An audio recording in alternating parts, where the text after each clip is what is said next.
So it's the day after Election Day, and a couple days ago, Allie B. Stuckey did a relatable podcast episode about her feelings on abortion and voting according to your conscience if you are a pro-lifer. I am finishing this the day after Election Day, and so I wanted to give a quick update on what abortion on the ballot has looked like this year. So in Kentucky, it looks like they are going to pass an amendment that would state there is no right to abortion. However, Vermont has a constitutional right to reproductive autonomy. Michigan has a constitutional right to reproductive freedom. In Montana, they are actually voting down the Born Alive Infants regulation. It would basically criminalize for not giving even palliative care, but instead, letting the child expire naturally. And then in California, they passed the constitutional right to reproductive freedom. And so in all but one case, we are getting reproductive justice. So let's talk about abortion rights, and voting with your conscience.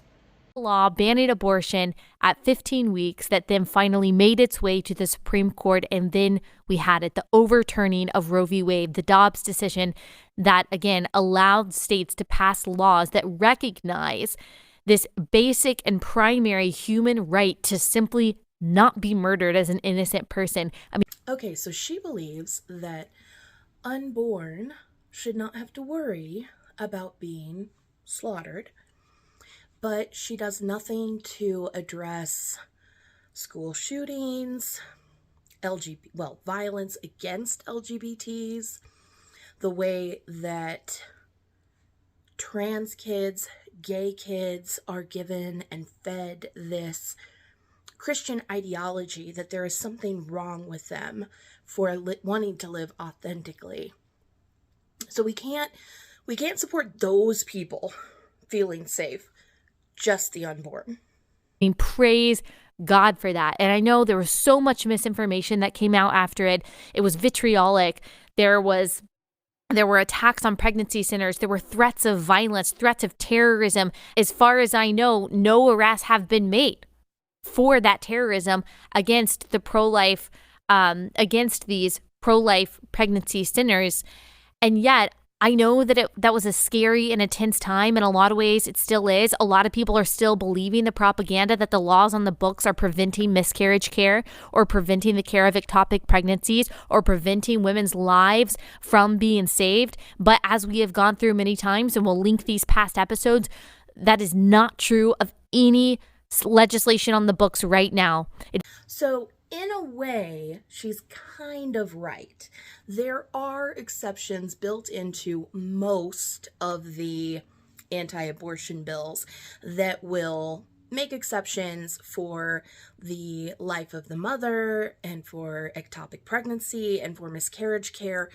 However, these laws are written so ambiguously that it is really difficult to tell where that line is, where that line in the sand is that says this is now too dangerous to continue. So we'll have these women that are diagnosed with a incomplete miscarriage or an ectopic pregnancy or a fetal defect or a diagnosis of, heart disease or high blood pressure, all of these different diagnoses that the mother can have that would put her life at risk if she was to try and carry out this pregnancy to term. But in these situations, the doctors do not have a precise definition of what is the life of the mother. Is it when you diagnose that there is going to be an issue that is going to risk her life? Or do you have to wait until she's actually septic or undergoing multiple organ failure?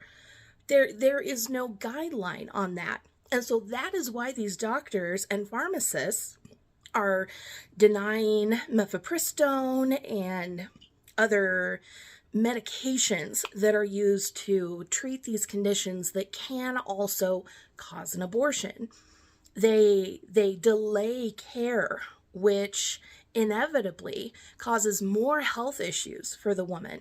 The longer you delay care, so every hour that you delay care, the likelihood of that person dying increases 4%. So when you're making these women wait a week, 2 weeks, 3 weeks until they're actually septic and going into multiple organ failure, you have failed these women. They will have lifelong repercussions from being forced to continue this pregnancy to the point that they were on death's door. That is the issue. These laws are not precise enough. They were made very ambiguously on purpose in order to create these confusing situations where doctors will ultimately decide it is not worth risking a felony and losing my medical license to provide this care. And that is not okay. We need to go off of what the doctor says is the best course of care. Look, the work is already being done. The work has been done for the past 49 years. The very Christians that the left demonizes, the very pro-lifers that the left says don't care, the very pregnancy centers that the left terrorizes, they have been doing the work for the past 50 years that the left says is not being done to make sure that they have refuge from abuse, to make sure that they have a place to live, a place to stay, to make sure that they have education, that they have parenting classes. If they want to give their child up for adoption, these pregnancy centers and organizations make sure that they can do that. If they need someone to take care of them, to take care of their child, to help them get a job, to help them with the immigration process, to help them with the welfare process, Christians have been showing up for the past 50 years doing that. Do not allow your delusions about what work is not or is being done prevent you from voting righteously on behalf of the unborn Christian. Saying the quiet part out loud, the unborn Christian. They want these children so that way they can bring them in to their religion and increase the size and power and authority of their religion. You'll notice she doesn't say unborn Muslim, the unborn Jew, the unborn Buddhist, the unborn Taoist. No. Only the unborn Christian. If you define the work as providing women with manipulative emotional counseling that convinces them to carry a pregnancy to term that they otherwise would have decided was not safe enough, or whatever other reasons there are. It was not a situation that was conducive to carrying a pregnancy to term, whether to give it up for adoption or to raise it yourself. On the other hand, those of us on the left are looking at this situation and saying, we need to have a robust social safety net to provide food, housing, education, job placement services, childcare, all of that stuff. And the people on Allie B. Stuckey's side consistently vote against measures like that. They call it socialism. And the amount of work that comes from volunteers, from charity, it is grossly under what we actually need for these women, for these birthing people. We cannot pretend that some free pregnancy tests, ultrasounds, and maybe some diapers and parenting counseling, that's not sufficient. And yeah, you've been doing it for 50 years. And you know what? If it was working, people would actually be going to pregnancy centers.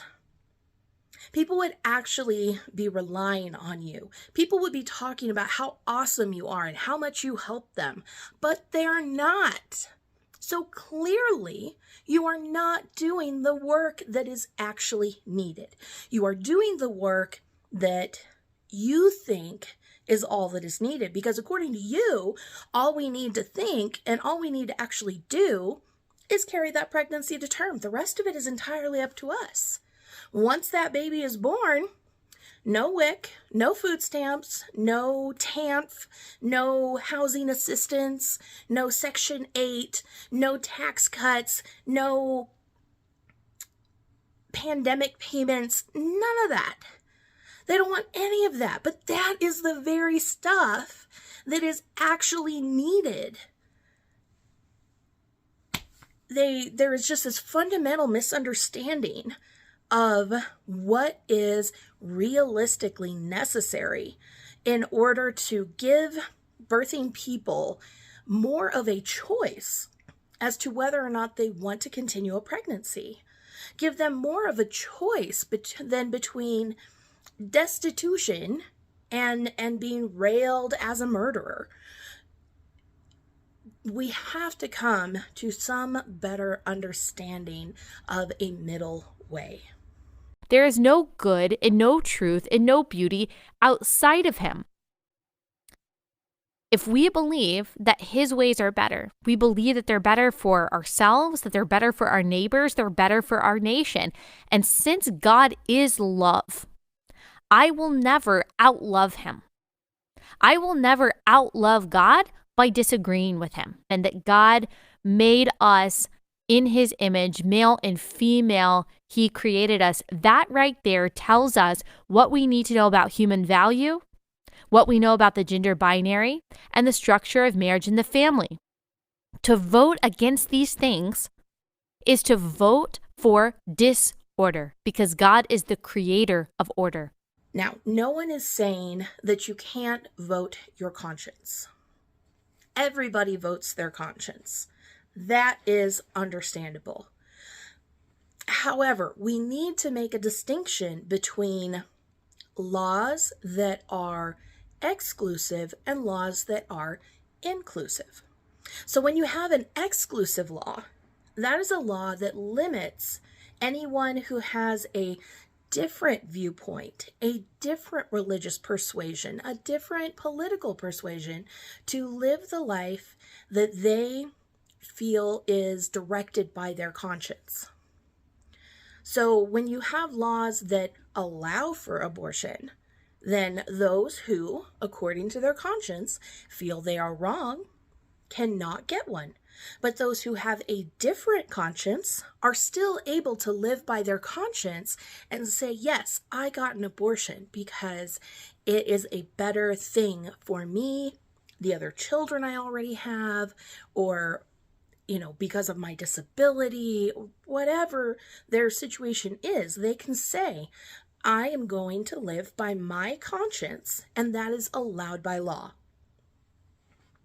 When you have an inclusive law, you're able to say, yes, you can absolutely identify as cisgendered heterosexual, monogamous, one partner for life. You can absolutely do that. But an inclusive law is going to also allow for people who are gay, who are trans, who are non-binary, who are polyamorous. It's going to allow for people to live their lives by their conscience, even if they do not share the same conscience as one of their other citizens. There are limits to these things, but in general, you want to aim for inclusive laws because, especially in America, we are the melting pot. We have so many different religions and political persuasions and cultures and ethnicities. We have so many different things, and they all have good components. They are all important to specific people that come from those traditions. And it is important to foster and allow people to live those authentic traditions, because we're not trying to force everybody into one specific box of this is the only thing you can do if you are American. But Allie B. Stuckey and her friends on the right absolutely do want to limit. They don't want you to be able to vote your conscience if you're Islamic or you're Jewish or you're Taoist or whatever. Certainly not if you're a member of the Satanic Temple. Those people should not be allowed to vote their conscience, because if they do, it will go against God's law, according to the conservative Christians. There is just this, once again, a huge disconnect in how we define things.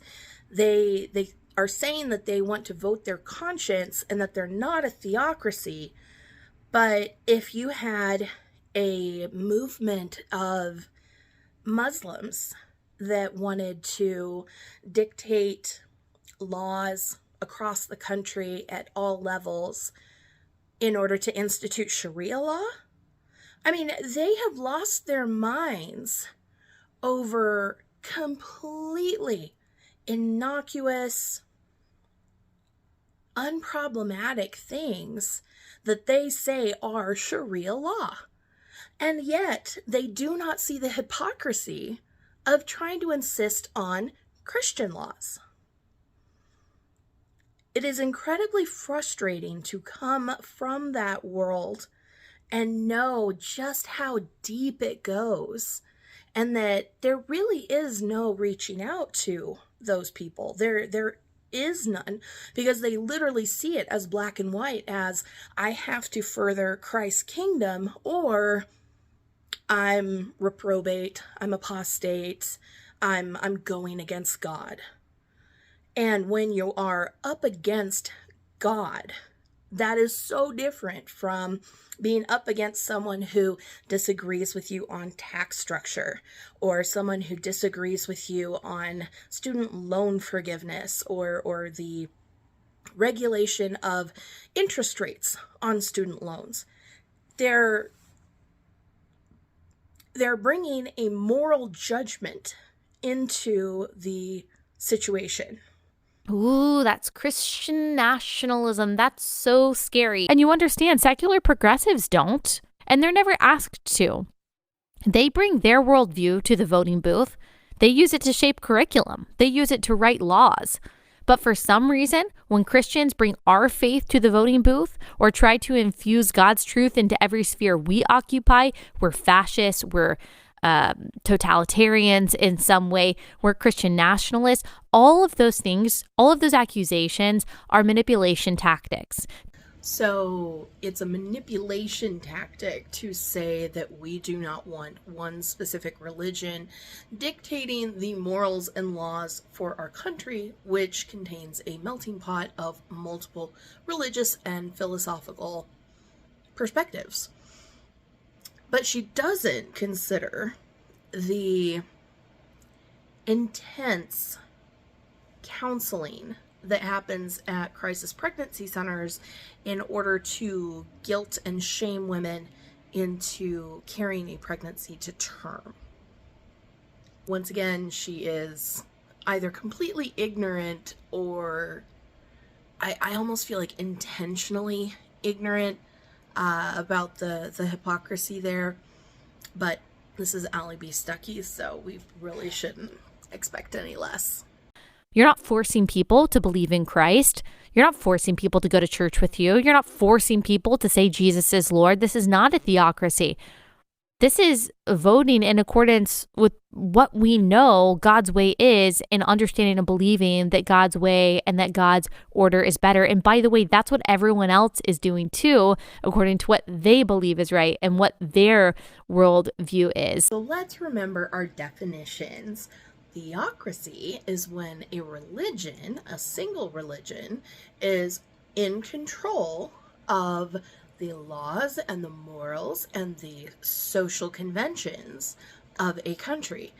They're not going to force us to go to church, but they're going to force us to live by those morals. They're going to force us to live by those godly dictates, whether or not that is our God, or if our God and our faith differs. That doesn't matter. But yeah, I'm sorry, but that is theocracy. You have stated that the way that the Muslim government in Iran is a theocracy because they force women to cover themselves according to Muslim law, whether those women are Muslim or not. They are not forcing those women to go to a mosque. They are forcing those women to live by a certain moral standard that is set by their particular interpretation of that religion. So if you're going to call it a theocracy for Islam, you better recognize it as a theocracy for Christianity.